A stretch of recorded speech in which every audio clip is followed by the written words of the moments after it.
insecurities have you learned to overcome, and how? And for me, not even talking about natural hair, I guess it's been my size. Since I was, well, not early, as long as I can remember, I've been like his size to be double digits. It's only after I had 3 kids that I gained a little bit of weight. So I think after, but now as I've gotten older, and I think maturity has helped, to realize that my size actually helped me in the long run because I have 3 kids. You know, I haven't gotten much bigger. So that, I think, just growing up, realizing that there's nobody out here that is perfect. Everyone is dealing with their own insecurities. Is what has helped me, I guess, to feel more confident about myself. Okay. How do you help those around you build confidence? For example, your children, your friends, etc. What I like to think about is the fact that I never know what somebody has gone through that day. I never know, if they have a sick family member, if they just have some issues they're dealing with. So anything that I can say or do for that person, whether it's give them a compliment, give them a smile, I try to do that. And with my own children, I always tell them how beautiful they are, regardless of what people say at school. I have one daughter that's darker than all of my other kids, her. So she gets compliments. She gets comments like, "Oh, you're pretty for a dark girl," and that's like one of the worst things you can say. So I always tell her how beautiful she is, regardless of what color she is. That's right. And with my other children as well, I always do compliments. Well, another thing that builds confidence with her is me not talking down about myself. Because if I talk bad about my body and my thighs look awful, naturally she's going to do whatever I do. So she's going to start having a negative image on her own body. So we have the confidence, right? How do you maintain confidence without being conceited? And I picked this question because there's a fine line, we all know. So that's why I picked the question, because I know some people feel like if they're afraid to exude their confidence because they don't want to come across as being conceited.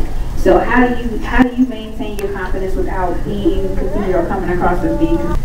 Lifting up other people more than you do yourself. I think, if you let other people know that you think they're beautiful, you like things about them, more than they hear you say, more than they hear you say, "Oh, me, me, me." For me, I don't think it's too hard for me because I take every compliment like I heard for the first time. So every time someone says something, I'm always like generally shocked. I was like, "Oh my God, thank you!" And they can really tell that it's really sincere and I'm not being conceited. Do you feel that your outward appearance is connected to your inner confidence? If so, how? And I think I asked this question because I thought I should do this from the beginning. I asked this question because sometimes people feel like if you put a lot of effort into your outward appearance, that somehow means that you don't have a lot of confidence, so you're overcompensating. If you spend a lot of time, you get your makeup, you get your outfit, and people are like, "Oh, you're so superficial."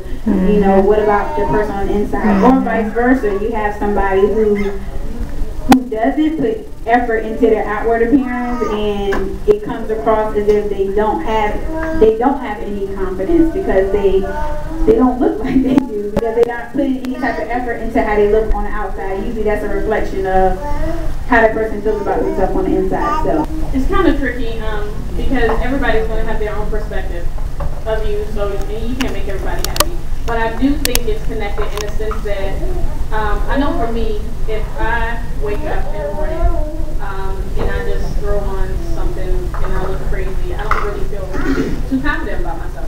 But if I get up, I actually brush my teeth and do my hair and do something to myself. I do have a question for you. How did your hair grow so fast within 2 years? Now, what do y'all do? What do y'all put on your hair? You have to tell some purpose. I tell people there's no magic anything that I do. I'm very lazy, actually. The biggest thing that I do is, the number one rule I tell people is please be gentle with your hair. I don't mess with my hair if I'm stressed, if I'm running around. If I don't have time, do it or set it, I don't mess with it. I totally agree with what you said. With me, I do low manipulative styles like 2-strand twist or some braids or something like that. And I will wear some twists until they go out of style. And then when I get ready to go somewhere, I'll take them down. Deep condition every week. Make sure you get your ends trimmed every 2 to 3 months. Again, because it's not about how much you're going to grow that month, because your hair is going to grow anyway. It's about routine and what you do.